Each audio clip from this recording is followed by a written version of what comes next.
are in listen-only mode. Hello, everyone. We'd like to welcome you to today's webinar about clinical trials and hopefully a little bit of education about what's going on in that area. My name is Evan Denhart. I will be your moderator for today's webinar. I just wanted to first off thank the sponsors and supporters for this event, which you see on your screen. It has Zero, the end of prostate cancer, the Knight Cancer Institute, us two, and Oncogenics. Without them, this wouldn't be happening. So thank you to those sponsors and supporters. Real quick, I'm going to introduce the speakers that we have today. But before I get to those two wonderful people, I'd like to just go through a couple of things. One of just an order of how things will play out today. We have basically 90 minutes, of which we're going to, as I just said, introduce the speakers, Dr. Tom Baer and Larry Axmaker. We'll then have a little discussion about those two gentlemen and the book that they've recently released about clinical trials. We will then get into the presentation, of which you see the first screen, and then we'll have a Q&A. That will come at the end, obviously. And you have the ability throughout this webinar to submit questions via text, so type them in on your screen and submit them.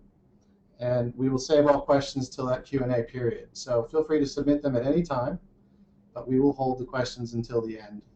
And Dr. Baer and Larry will take those questions and address those time dependent. The last thing I'd like to let you know is that we are recording this so that we can present this on the web at a later date, and people can view this obviously not only today but in the future as well.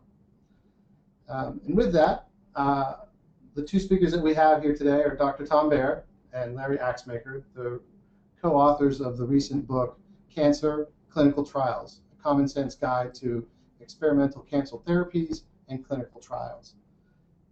Dr. Baer, please, if you could just maybe give us a little bit of background about the book and how you met Larry, and we'll let Larry speak about his experience as a prostate cancer survivor and participant of various clinical trials, to let the people out there adjust their volume and get to know you guys a little bit before we get into it. Thanks, Evan. Well, it's a real pleasure to be here today with Larry, with Evan, and with everybody that's joining us online. So a word or two about me. I'm an oncologist who specializes in prostate cancer care, and I work at the Knight Cancer Institute in Portland, Oregon, where we're focused both on the care of men with prostate cancer and also on research that we hope will advance and improve treatments for prostate cancer. So I've been involved in many experimental treatments for prostate cancer, which are tested in clinical trials. Clinical trials are studies where patients volunteer for experimental therapy. And over the last 15 years or so, I've been involved in almost 120 different clinical trials for prostate cancer. And I've had the privilege of explaining what's involved in being a participant to perhaps 500 or 1,000 men. I haven't added it all up over all those years. But I found that there are so many questions about clinical research and clinical trials that men have, that in the 1 hour or so that we have in clinic to discuss it, I rarely feel like we've really brought the whole topic across well, and that we've been able to share the knowledge that I think men and their spouses and families need to make good decisions. So about 3 years ago, I got to looking around for resources that I could offer my patients, and found that there really isn't the kind of information that I thought folks living with cancer need. And so that's when the idea of a book came about. And around that time, I got to know Larry, who's a prostate cancer survivor. He'll speak for himself, but briefly, he wrote a book of his own about prostate cancer. I loved his book. I had no idea how to write one, so I asked him if he'd be willing to team up with me and show me the way, and he made the mistake of agreeing to do so. and that's how the book was born. And we'll perhaps talk a bit more about that as the conversation continues. Great. Tom, we'll get to you in a second, Larry. We're just hold on. As you stated, your years of clinical work with patients obviously led you to want to write this book. And have you found, since its release, that people have responded well to it to this point? I know it's very early, but you're getting positive feedback. Yeah, I mean, we've gotten so far universally positive feedback, especially from my friends and family, but but also from quite a few readers. Importantly, we have gotten no negative feedback, so we're doing well. The book is doing quite well. It's for our publisher, who's a small publisher of health-oriented books. It's actually the top seller, so that's been really good. And every month our sales continue to stay strong. I think everyone that's gotten back to us has been really positive and really felt like they got a lot out of the book. So either everybody's being nice to us or the book's actually helping folks. I'm hoping mostly the latter. Great. So Larry, tell us a little bit about your experience. You're kind of semi-retired, I think is how you put it, but a prostate cancer survivor and participated in how many different clinical trials? I've been in 3 clinical trials. One of them long before I ever met Tom. It had to do with the prostate cancer prevention trial years ago. I was diagnosed 9 years ago and went through surgery and radiation. The cancer came back, and so I was referred to Tom because he was the man who did the clinical trials. And it was shortly after that he asked me to be involved in this book, which is very interesting to me because the idea was to write it so that people who had cancer would read it and be able to understand it. So many of the books and articles are written by doctors for other doctors, and so this was a different approach, and it seems to have gone very well so far. Great. And that was the same, you're talking about your first book there, the first book you wrote was Real Men Get Prostate Cancer. Did you find the reason behind that very similar to Same idea. Yeah, put information in a way that it was easy to understand. I also talked about my own experience, and some of them were kind of humorous. I put a lot of cartoons in it so that people reading it, men and their significant others, would at least have a smile on their face, and maybe they would find some information that helped. Great. Last one quick question for you, Tom. The book is very general towards cancer, broad all cancers. Did you find it hard to stay broad with obviously your strong background in prostate cancer? Did you find yourself wanting to speak more of what was going on specifically in prostate cancer, or was that a challenge for you? Well, we did manage to sneak a few examples that are from prostate cancer into the book, and certainly in some of the chapters where we, for example, discuss current drugs that are being investigated, I'm very confident every single one for prostate cancer was included, and we may have missed one or two for the other cancers. So, but it is a book for all cancer survivors, and really the principles and the issues are really the same. Clinical trials are not all that different for people living with breast cancer, prostate cancer, lung cancer, or whatnot. Great. Well, I'm going to turn the screen over to Dr. Baer and let him jump into the presentation that he's prepared, and he and Larry will take you through the slides, and we will let them run until we get to an appropriate time for Q&A. So please don't forget, please submit your questions as you have them, and we will try and get to those at the end. So without that, I will turn the screen over to Tom Baer. Thanks, Evan. So let's see if we can. I think we've already gone through the introductions, so here's some pictures if you want to see what we look like. And what we thought we would take a few minutes to walk you through is some of the seminal parts of our book and what we talk about in the book. And a few things that didn't make it into the book, but more about that in a minute. So We really start out with a discussion about what is cancer, and understanding what cancer is really critical to designing new drugs and new treatments for cancer, and so it helps folks also take a look at clinical trials critically. Cancer is different, for example, from infectious diseases, which are conditions where a foreign invader, if you will, comes into our bodies and wreaks havoc. It comes from within. Cancer is a transformation of normal human cells into an abnormal growth that's uncontrolled. And so there's certain features that make a cancer cell and not a normal cell. And these are the ability to grow autonomously, if you will, without a growth signal from the body. Normally, cells in the human body only grow when told to do so by a hormone or a signaling molecule. The converse of that is the absence of a brake on growth. Cancers tend not to respond to the natural signals to cease and desist and stop. Growth alone is not enough, though. For a cancer to be truly dangerous, it has to invade and spread throughout the body.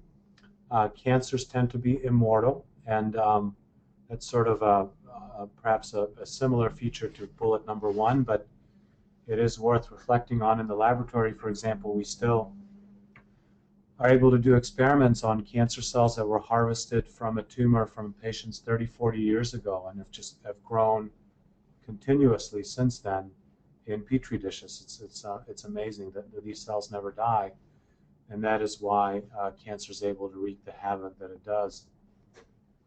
Another critical feature is the ability to recruit its own blood supply and to evade the natural programmed death processes that drive normal death of human cells. Each one of these features, underneath each one of these features, is a biologic mechanism that we can target with drugs. That's why it's useful to understand that. We talk a bit about how cancer is treated in general. All clinical trials are carried out in the context of caring for patients with cancer and are trying to advance the current cancer treatment. So clinical trials can involve surgery, can involve radiation therapy, and can involve medical therapy.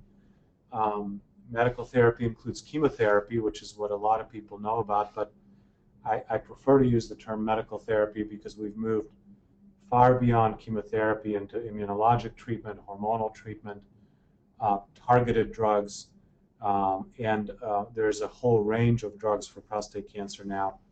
Chemotherapy is just a part of that.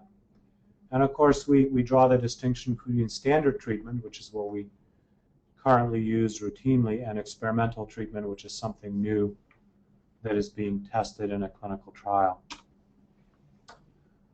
Clinical trials can be very complicated, but it's useful, I think, to have a clear structure for how to think about them.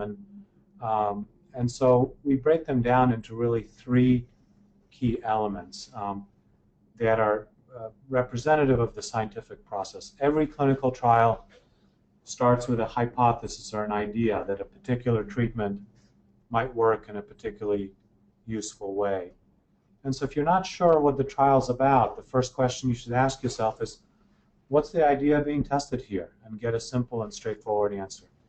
It should basically be something like drug X is going to be better than the current gold standard drug Y, or some variation on the theme thereof.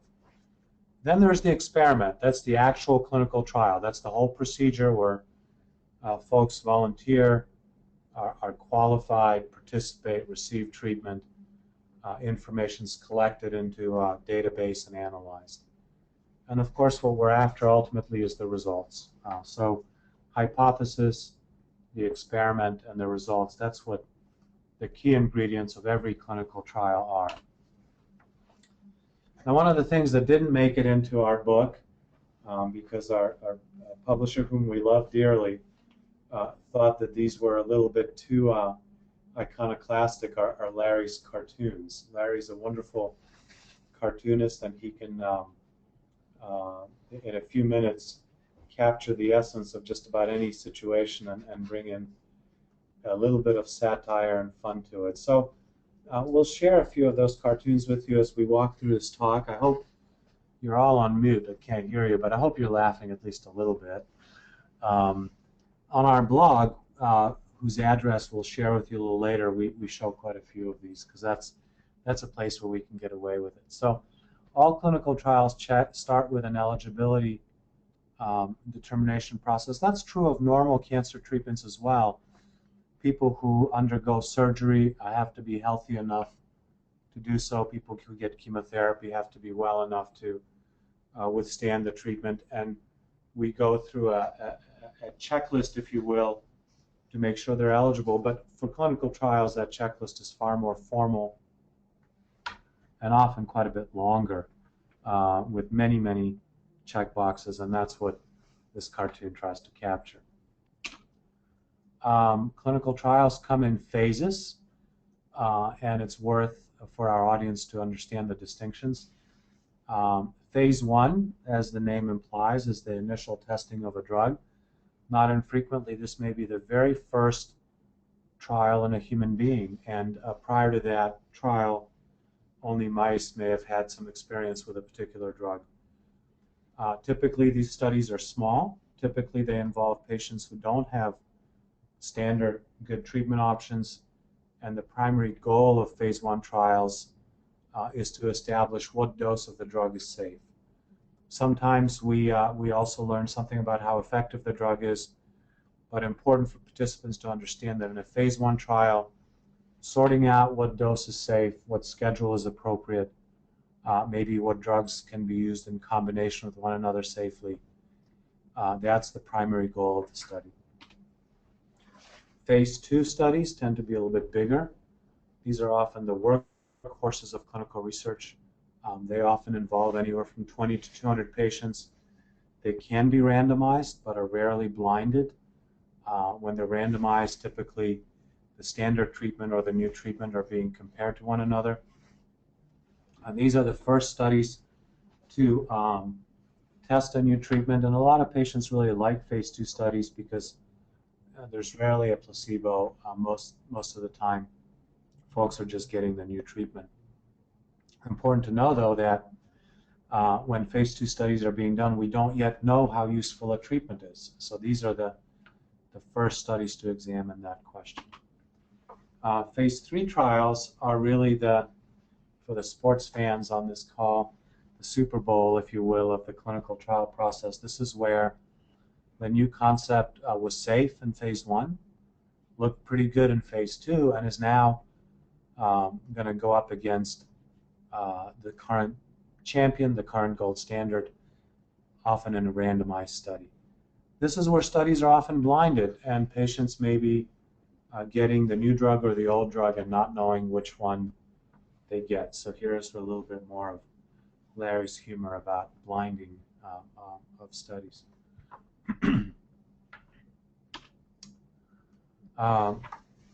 Randomized trials often involve, or maybe not often, but not infrequently involve placebos. And this is probably the single topic that we get the most questions about. It goes without saying that for many people, the idea of a placebo is concerning. They have cancer, they want a cancer treatment, they don't necessarily want a sugar pill, and so it's important for folks to understand how placebos are used in clinical research today. And the key is that if there's an effective treatment available, it's not ethical to give a placebo alone. Placebos in that situation may be used in addition to the standard treatment. So for example, patients might get the gold standard treatment plus a placebo or plus a new drug. That would be an ethical use of placebos, but we don't substitute placebos for an effective treatment. When a placebo is used alone, that means there's not a standard treatment, and a standard approach would be no treatment. That could be terrible news when there's no useful treatments, but sometimes it's actually also good news. It might mean, like in prostate cancer, that we're dealing with a very slowly moving cancer, and current treatments aren't worth doing because the cancer is not dangerous enough to pursue it, and we would ordinarily monitor a patient in that situation, and a placebo would be appropriate. Cancer prevention studies are classic for that, and Larry was a part of that. To the extent that we're treating healthy folks, we don't have established cancer prevention strategies, and so a placebo would essentially be the equivalent to what we normally do in regular life, which is not take a cancer prevention drug. Once we've explained a bit about cancer and what clinical trials are, what kinds there are, the book really moves into more of a practical guide for the interested. So we talk about what to do next when you're interested. We suggest conversation with your oncologist, but also walk folks through the process of searching for a clinical trial. Talk about how to talk about it, what questions to ask, and how to approach the process. Tell you what one needs to know to make those conversations and make those searches effective for you, and help you find what you need. And then we move into really information that is more of a hands-on guide for folks who are already on a clinical trial. We talk about things like who's looking out for you behind the scenes. It turns out that there's a lot of protections for folks who volunteer to be in clinical trials, and we talk about all the various levels of review and oversight that clinical trials go through. We talk about money. Money is an important concern for everybody who's sick, whether they're on a clinical trial or not. We know that healthcare is expensive. We know that coverage is not universal, and we know that copays, even for those with insurance, can add up to a lot of money. We go through what the rules are for coverage for clinical trials. Most of the time, it's good news, particularly for prostate cancer patients, because Medicare is quite generous in this regard, and since prostate cancer most often, but obviously not always, occurs in older folks, a higher percentage of folks living with prostate cancer than with other cancers are covered by Medicare. There are also state laws that vary from state to state, and we talk in detail about that. The majority of states have now passed laws that require that routine costs of health care for folks who are on a clinical trial are covered. And so we give a really good guide to people about how to navigate the insurance and expenses issues in clinical trials. And we really close the book with a discussion about how we see the future unfolding. We think cancer care is going to be increasingly targeted. In other words, drugs will be designed to hit very specific elements within the cancer to hopefully be more effective and cause fewer side effects. We really see the field moving towards more personalized therapy, where an individual's own cancer will be analyzed in the laboratory with drugs chosen hopefully to match what drives the cancer and be even more effective. And we see similar processes being applied to drug selection on the side effect side. So we hope to see individuals tested in a way that would allow us to predict not only which drugs will be more effective, but which drugs will be the safest for any given individual. So I think clinical trials and ultimately healthcare in the future will involve more diagnostics, more testing of the patient and the tumor, so that we can make smarter decisions and move away from a trial and error approach to cancer care into a customized, personalized approach. We also comment about some of the issues that we face with participation in clinical trials. It's interesting to note that in pediatric oncology, or kids with cancer, for kids under the age of 14, the majority of whom are cared for in cancer centers, research-based cancer centers, about 2/3 of all kids are treated on a clinical trial. It's an amazing number compared to the 3 to 5% in adults. And over the last 20 years, we've seen the cancer death rates in kids cut in half. And part of the reason for that is the incredible participation in clinical trials. So we think that to advance the care for cancer in adults, we need to increase the comfort that cancer patients have with considering a clinical trial. And we hope that our book does a little bit of good towards that goal. So if you're interested, the book is, here's a cover of the book. You can pick it up at Amazon.com. It's a paperback. It's not very expensive. And we have a blog. The address is, as you can see here, cancer-clinical-trials.com. We're not a commercial entity. The .com was just because that's what most everybody's used to. On the blog, we post about once a week. We do have a bit of a tilt towards prostate cancer because that's what Larry and I are most passionate about, but we try to post something for most folks with any kind of cancer as well. So we'd invite you to visit our blog. If you find it of interest, take a look at the book, and hope you find it useful. What we'd like to do for the next few minutes is talk about a specific clinical trial from Oncogenics, one of the supporters of this program, and then just open it up for questions about just about anything, including hopefully questions for Larry, so I can give him a chance to speak, as I feel like I'm kind of dominating the microphone here. So for those of you who are living with advanced prostate cancer or have loved ones who are, you know that while we've made a lot of progress, there are important unmet needs in this disease. The most important need for all of us is to overcome the resistance to treatment that eventually develops in advanced prostate cancer. One of the principal treatments that we use for advanced prostate cancer is docetaxel. It's a chemotherapy drug, and the clinical trial we're going to talk to you about involves treatment for patients who've been through docetaxel treatment and need another line of therapy. This clinical trial is examining an agent called custorsin, which is a targeted drug that inhibits a specific protein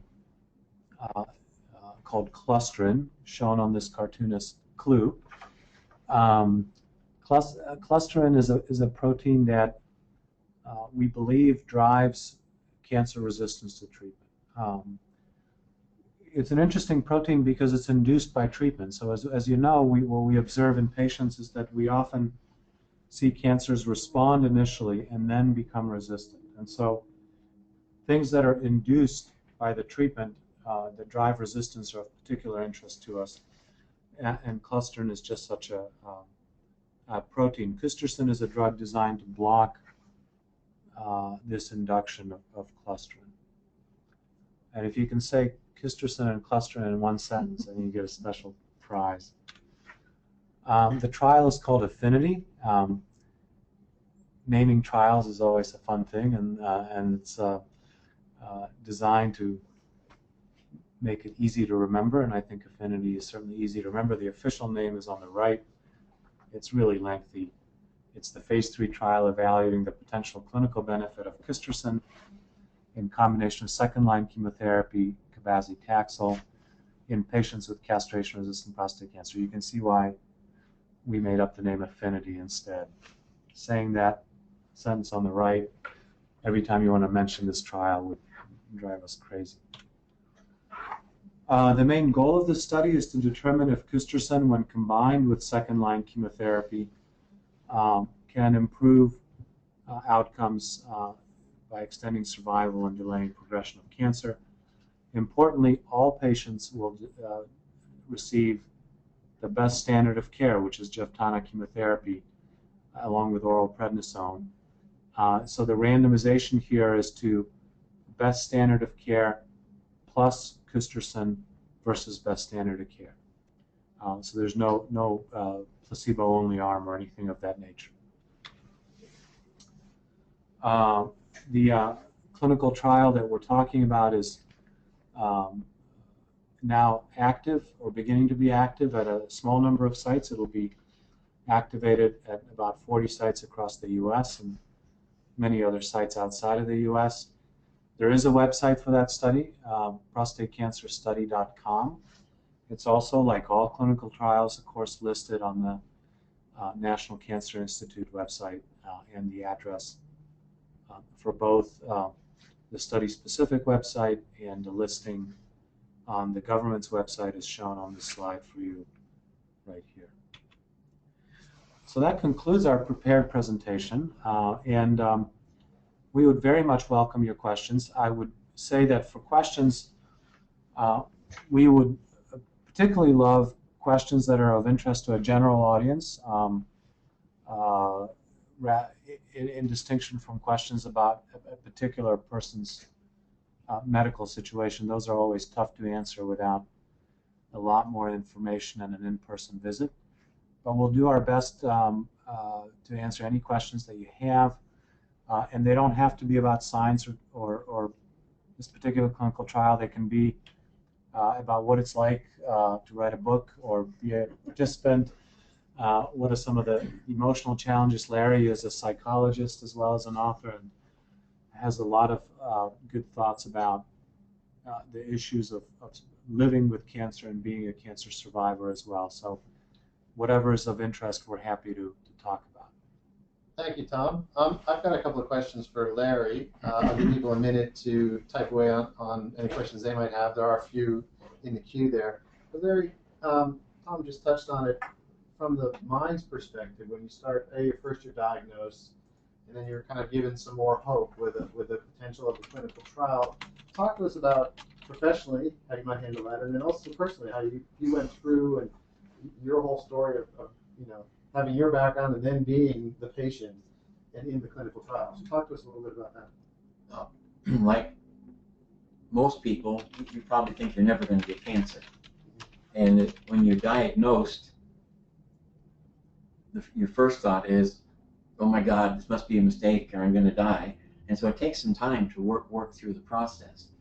And in clinical trials, an awful lot of people, especially older people, don't think it's worth getting involved in them. They have lots of questions. Tom brought out some of those.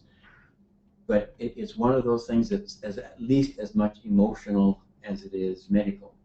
And it's hard to make the decision.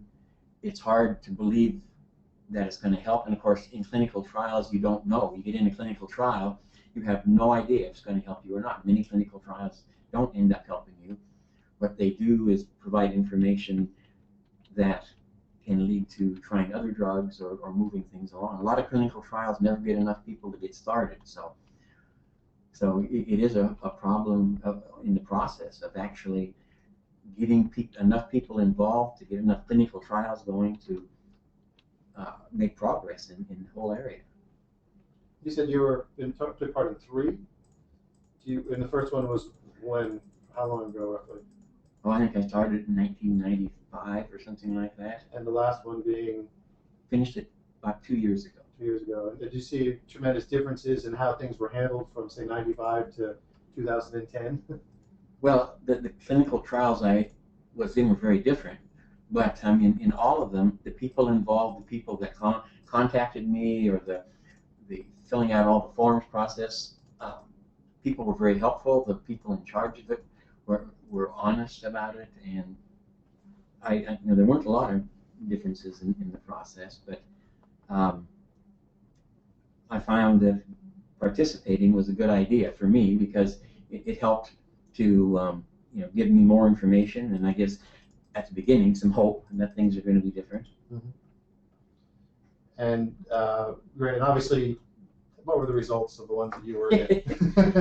Well, for my particular case, there were no positive results in the 2 that involved the drug.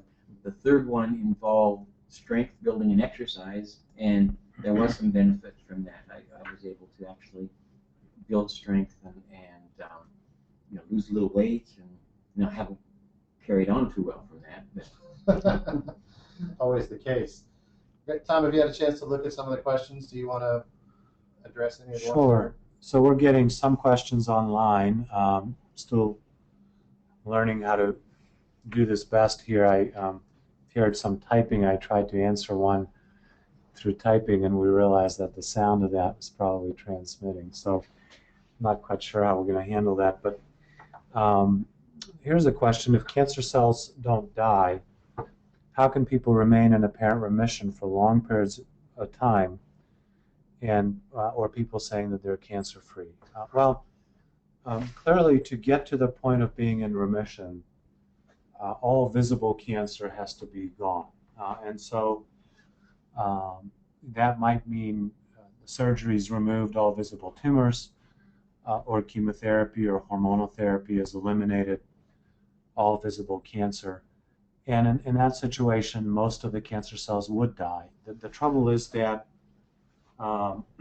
sometimes not all the cancer cells die, and that's the difference between a permanent cure and a remission.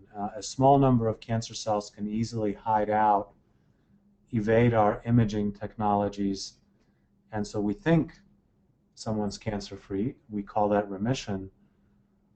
But after some period of time, we see the cancer relapse, and only then do we realize that clearly some cancer cells have stayed alive all along, and that's how that works. Often, we can't tell if someone has had a complete cure until many years later, when we've had a cancer-free interval that's long enough to have a high level of confidence that the cancer's not coming back. Thanks. That was from John Cosgrove. Thank you for your question, John. Another one? I'm trying to work this. It's hard to see without answering it. Just see. So there's a question about the NIMOX trial, and forgive me, I'm not familiar with the NIMOX trial. If there's any additional information that you can provide, we can. I'll see if that jogs my memory, but that's not one I've heard of. That was from Doug Jones. Doug, if you're out there and you want to have any other additional information you could submit, that would be great. A couple of questions just ask us to add email addresses, and I'm not sure what to make of those. Hopefully. There's one from Jack Wilson asking if the slides will be available after the webinar. Yes, this whole presentation is being recorded, including the images on the screen. And I know at zerocancer.org, which is the Zero website, they will be available. And I also believe through the Us2 website, they will have them as well, if not a link back to the Zero page where it can be found. So if you have interest in that, you can always obviously visit those sites over the next couple of days, and there should be a link to the presentation.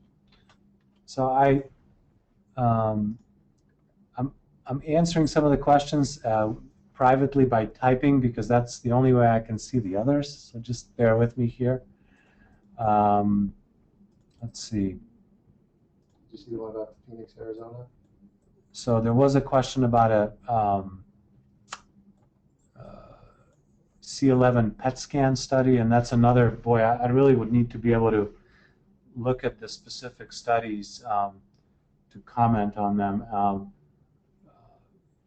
Obviously PET scan is an imaging technology, so I don't know if there's a therapy involved. The question includes a comment that the cost to participate is $3,000. I'm trying to figure out if it'd be worth it. You'd have to know more about that study. But if it's a PET scan study, then what that would imply to me is that there's no new treatment. It's a study to better image the cancer, and one would have to decide whether that's worthwhile or not for one's particular personal cancer situation. Let's see. Are you seeing any other? I think those are the ones that have come in to this point. Can we open the microphones and see if people want to talk? Yeah, we can if you like. can try that. And, Do you want to unmute up? I'm not sure how to do that, but we can.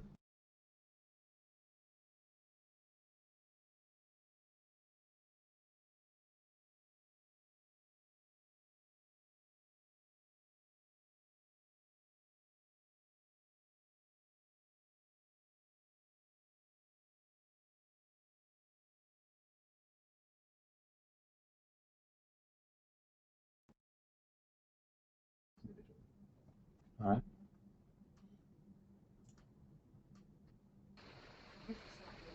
We're going to, Dan, can you hear us again?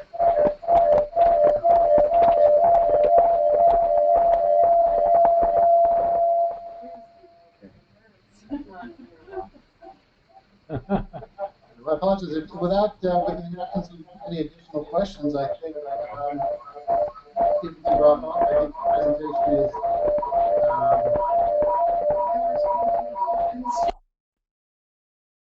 pretty much done with what we have. I'd like to thank everybody, obviously, for taking the time, the last 45 minutes to join us and listen to what Larry and Dr. Bear have to say. Again, there's been some great information provided through the slides that will be available. If you'd like to go back and look at those web addresses, feel free to.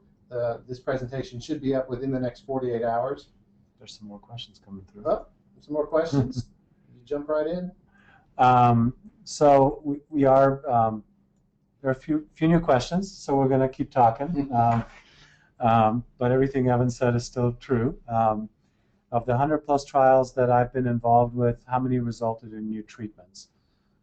So in prostate cancer, in the last 2 to 3 years, we've seen a real dam break in terms of new treatments. And so we've had abiraterone, enzalutamide, Provenge, cabazitaxel, and coming up alpha-radin, and a little earlier docetaxel. So 6 treatments that extend survival. And we've been involved in clinical trials of 4 out of those 6. And of course, it's more than one trial per drug because there's different phases and different concepts.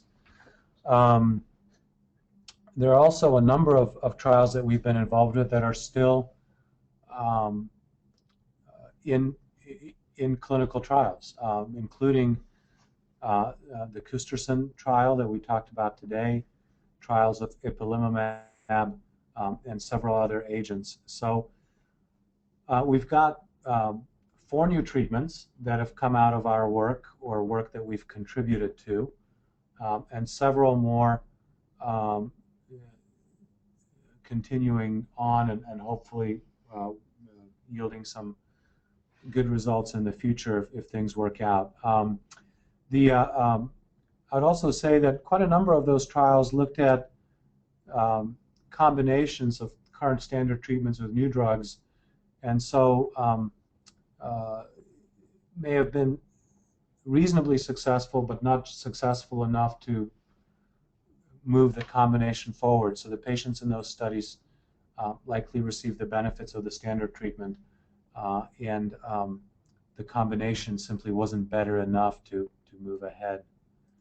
Let me see. There's questions are rolling in. Let me try to. There's one here, Helen, saying, I always thought clinical trials were free of charge. Yeah.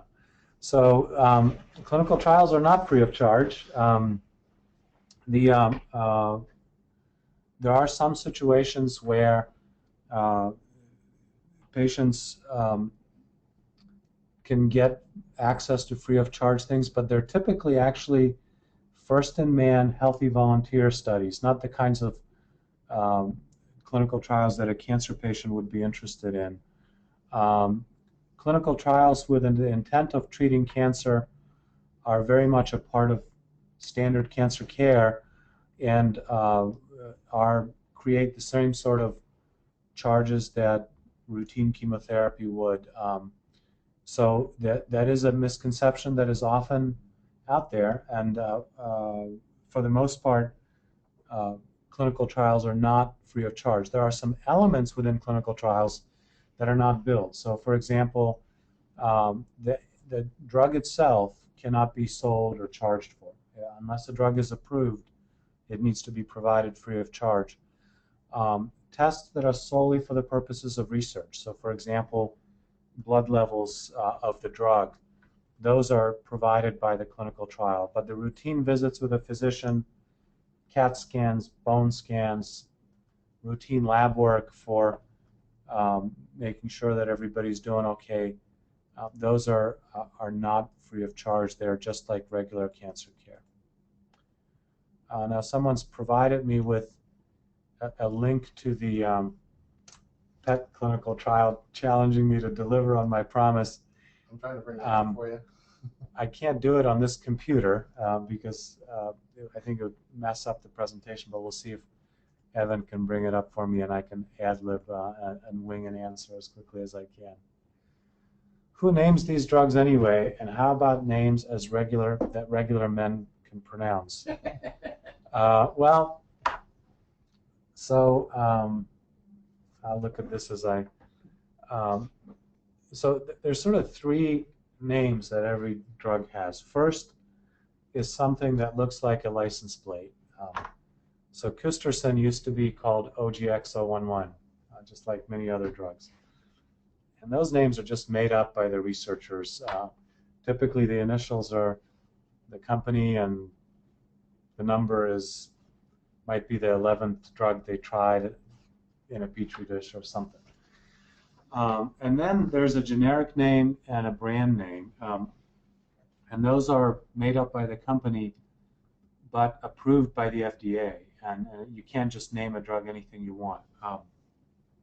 The generic names typically have to follow a pattern that makes some sense. So, for example, drugs that block the hormone receptor, the androgen receptor, are flutamide, nilutamide, bicalutamide, and enzalutamide. They all sound similar because it's one family. There's some companies, and I know there's friends from our company Oncogenics on the line, but we'll have some fun with them anyway, that seem to create generic names that are completely unpronounceable because I kind of think they'd like us to use the brand name when we talk. So when you talk about drugs like bevacizumab or ipilimumab, you kind of wonder how they got there because they are pretty hard to pronounce for anybody. Same with Provenge, which has a generic name, Sapolocel T. I'd love the generic names to be a little more pronounceable. And I kind of think that the commercial marketing departments might have something to do with that. But Custerson's not too bad, so I think we've seen worse. Now, let me try to take a look at this trial while maybe Larry or Evan fill in the dead air while that's Tom's going to have a look at that link that was sent through regarding that trial. So hopefully you'll have a little bit of feedback on that here, and we'll give him 30 seconds maybe to see how good he is. Larry, talk to me and everybody on screen, I guess is maybe new terminology. About writing the book after having gone through all this and knowing Dr. Baer for a number of years. Did you have a lot of fun writing this? I mean, it seems like you did. Actually, it was a lot of fun. I started out by doing, obviously Tom knew all the technical things, and so I started out by doing kind of background research on things and also did some things about the psychological aspects of it. People with cancer tend to have anxieties and sometimes emotional problems, and so they need treatment from that end. And so I did background in that, and I kid Tom that he wrote all the big words and I wrote all the little words, so that to make it as much as possible understandable by people who have cancer and have to make decisions, and tried to make sure that there was enough information so that if they thought that something might be better than what's happening with them right now, or if there was no drug that was helping to control their cancer, that a clinical trial might be worth looking at.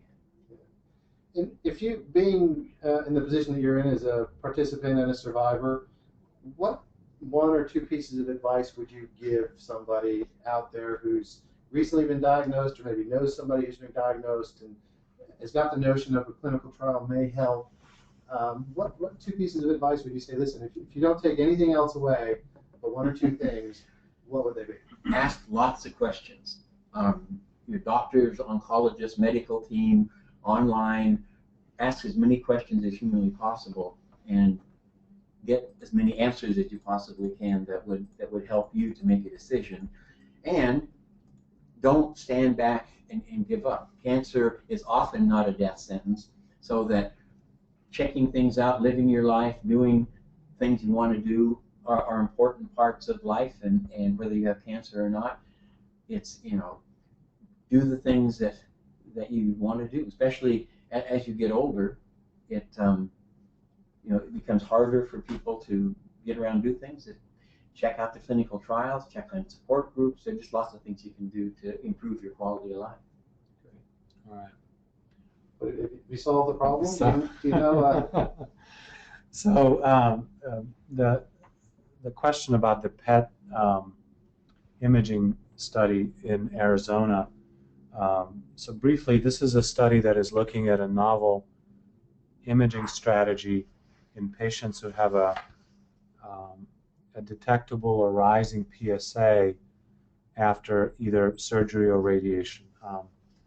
It's a little hard for me to tell how much of the information from the study is shared with the patient. I think if the question is it worth it, I would say if someone is in that circumstance, and if the trial investigators promise to actually share with them their own scan results, so they could potentially be used to make decisions about care, they're in a situation where they're trying to make a decision, for example, after surgery, whether to undergo radiation or not, which is something you'd want to do if the cancer is recurring only in the area of the prostate. This study might be a good one. I mean, it looks like an exciting imaging study, but to answer the question, is it worth it, would require one to understand whether a particular individual is in a situation where better imaging would help them. If they've had all the treatments, if you've had surgery and radiation, you may not do anything differently medically, no matter what the pictures show. And so then, I guess the question is, would knowing what the pictures show make you feel better? But it wouldn't necessarily lead to a different outcome. One more question just came in. Can you elaborate on the pharmacokinetics of the drug? So this is, I presume, the question about custosine, the drug that is the subject of the study we talked about today. It's an interesting drug because it's an antisense oligonucleotide, another unpronounceable name. It's designed to attach to the genetic code for this protein and shut off the translation of the RNA, for those of you who are biologists on this call, into the actual protein. These kinds of drugs historically have been degraded very quickly in the bloodstream, and that's been a limitation. And custosine was designed to be resistant to that. It has about a 1 week half-life, so it's got very favorable pharmacokinetics for its use, and it's being given once a week. So that's a brief summary for the PK. Folks from the company, Dan and so forth, are also on the call, and if they wish to comment further, I'd certainly welcome that. Terry Allen's just asked, are you familiar with the ARN-509 trial? So I'm familiar with ARN-509 as a compound. Okay, and what do you think of the drug? I think it's a very exciting drug. ARN-509, for those of you that don't know, is an androgen receptor blocker, or anti-androgen, as some people might say, that is of the second generation. It is a cousin, if you will, of MDV-3100, which is now known as enzalutamide, or Xtandi as the brand name. MDV-3100 was approved by the FDA a couple of weeks ago when it was shown to improve survival in patients who've been through all other available treatments. And I have every reason to expect that ARN-509 will produce similar benefits to patients that MDV did. Whether it's any better or not, I have no idea. Charles Sawyers, who's the inventor of the drug, has made the comments at scientific meetings that in the laboratory it looks more potent than MDV. Those kinds of claims, I'm sure they're entirely true in the laboratory, don't always translate, though, into patients, so we'll have to see. But overall, I'm very excited about ARN-509 as a potential drug for prostate cancer. With regard to the specific trials, I'm not there's more than one, and I wouldn't want to comment on that without knowing more. William Weinhardt, forgive me if I've mispronounced the name, says, I'm currently enrolled in Merrimack MM121 trial, and I've just started 10th 3-week cycle. To date, there has been an 81% decrease in PSA and 27% shrinkage per the scan. Your thoughts, if you're familiar with this trial? So off the top of my head, I'm also not familiar with this particular trial. It's amazing, by the way, how many trials there are for prostate cancer. There are several hundred active in the country, and that just tells us how much work is going on to try to change the face of this disease. I thought I was familiar with most of the things, but they seem to be finding one. Guess what? But what you're describing, which is an 81% decrease in PSA and a significant shrinkage on scans, sounds very, very encouraging. I can tell you that from studies of chemotherapy, the degree of PSA decline with treatment has been correlated with long-term survival. So, for example, if you look at docetaxel, our current standard, folks who have any decline in the PSA live twice as long as folks who don't have any. And people who have a decline in the PSA of 90% or more live 3 times as long as people who don't have any decline in the PSA. So 81% sounds very good. And while PSA is not a perfect marker, these are the kinds of responses that tend to correlate with longer survival. And so I'd be very pleased with this result. There's a comment from Jack Wilson I'll get to in a second, but I have a question. The book was written primarily, obviously, from a U.S. perspective. These are U.S. drugs and trials. Is there, and you probably know why I'm coming at it from this angle, but if you look at Canada or Europe, where things seem to happen a little quicker, be it good or bad, is there someplace somebody can look to see what's going on if they have access to, say, maybe their wife is Canadian, or they might have access to a different system? Is there someplace that they can see what's happening in a neighboring country from a trial perspective that you know of? Well, I know some things, but not as much as probably you'd like me to. But first of all, let me say that things don't necessarily happen faster outside of the U.S. Larry and I looked on our blog at the time to approval of drugs, and actually the FDA stacked up pretty well against the European little faster, agency. The book, you're right, is U.S.-centric, although one of the folks that was kind enough to review it for us before publication was Canadian and made a whole bunch of comments. So we made the book a little bit more Canadian-friendly, and it is, not to be selling it and stuff, but it is available on the Canadian version of Amazon.com. The major differences of when you look across the world really have to do with health system and money. The principles of clinical trials are very much the same, but health insurance realities are different. So the chapter on health insurance probably would not be applicable. The other thing I would say is that many of the phase 3 trials that are testing the newest drugs are global trials. So we want to move them as quickly as possible, and it is not at all atypical for studies to be open all over the world. The affinity trial, for example, we talked about today, is opening in the US, in Canada, in 5 or 6 European countries, and in Australia. And I may be forgetting someplace, so I apologize in advance for that. But at least in those sites, and I don't recall if there's anything in South America. So that's not an exception.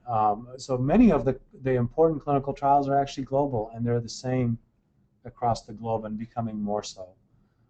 Many of the trials that we've touched on that have changed the standard of care for prostate cancer, the enzalutamide and abiraterone trials, the alpharadine trials, cabazitaxel trials, they were all global. We hardly do anything US alone anymore when it comes to phase 3. The phase 1 and 2 studies are smaller, and they too tend to be country specific. Helen, Charles has posted a question. What can you say to men to get their attention about clinical trials? You cannot even get them to the doctor. Does the book offer any suggestions? Helen's with tears, I think, are following that. Now she seems at her wit's end. How do we get men to open their mind to trying clinical trials? Let me have Larry speak first. Well, in prostate cancer, that's difficult, and until they see a symptom, but regular checkups is something that maybe their spouses or significant others can get them involved in. Maybe by watching and listening to something like this. Maybe if the significant other brought home the book, men often see it as a weakness to have cancer of any kind, and so maybe the significant other can convince them that they want to make sure that their man is healthy. So how about getting a checkup? How about getting screened? I mean, I think that to add to that a little bit, I work in a university setting, so most of the men that come to see me tend to be open to clinical research because they may not have come otherwise. So I have a bit of a skewed perspective. The guys I see are quite open, but what that leads me to say is that I think for many men, talking to a peer who's been through it, it can be a very powerful experience. It's one thing to talk to a doctor, but to talk to another guy who says, look, I've been through this, and I looked at a clinical trial, and it was a good idea for me, or maybe I didn't choose to be in one, but you should think about it for yourself. That's a powerful thing.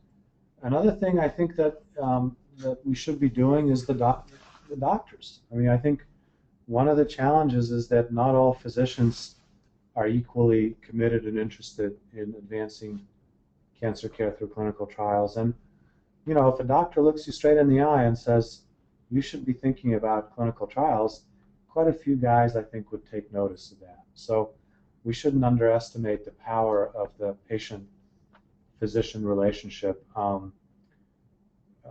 Those are some of the ideas. I mean, there's obviously support groups.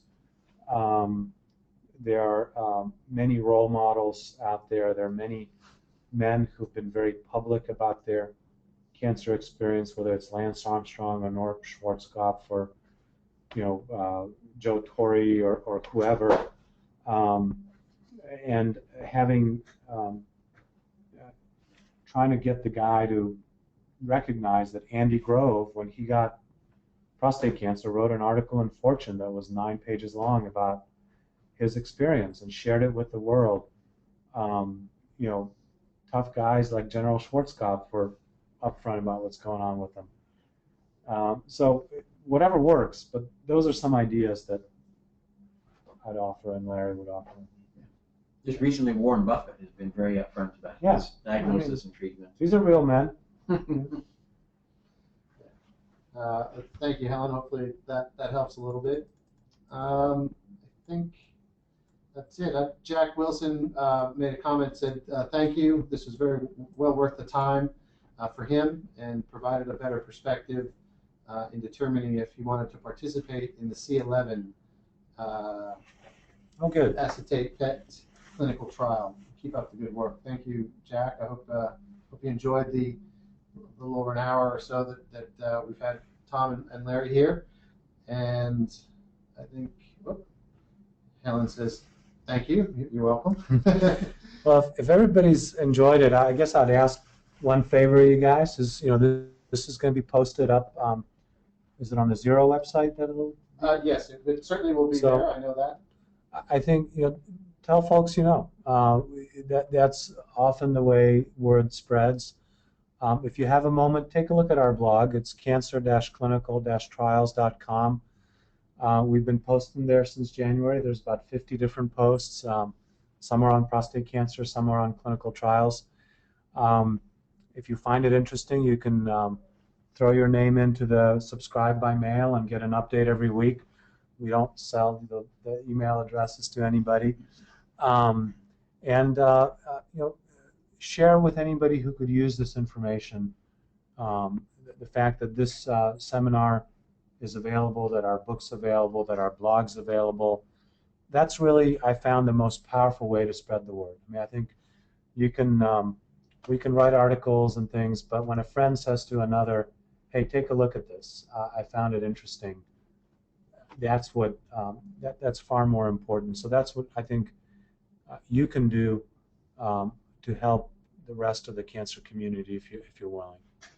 Very wise words on, I think, which to end. I'd like to again thank the supporters and sponsors of this event, Zero, the End of Prostate Cancer, us two, the Night Cancer Institute, and Oncogenics. It's been a very interesting 4 hours and 10 minutes roughly, and I'd like to thank everybody for taking part, and we are going to end this session. Oh, wait, hold on, a couple of last sessions. Questions, comments, yes. Us two will also be carrying, have a link. We'll be posting this presentation, as I mentioned earlier. And Helen says she'll be passing it on. So thanks, everybody, for taking part. We look forward to doing this again or something like it in the very near future. Thank you. Thank you, everybody. Thank you. Thank you, Tom, and thank you, Larry. Everybody have a good evening.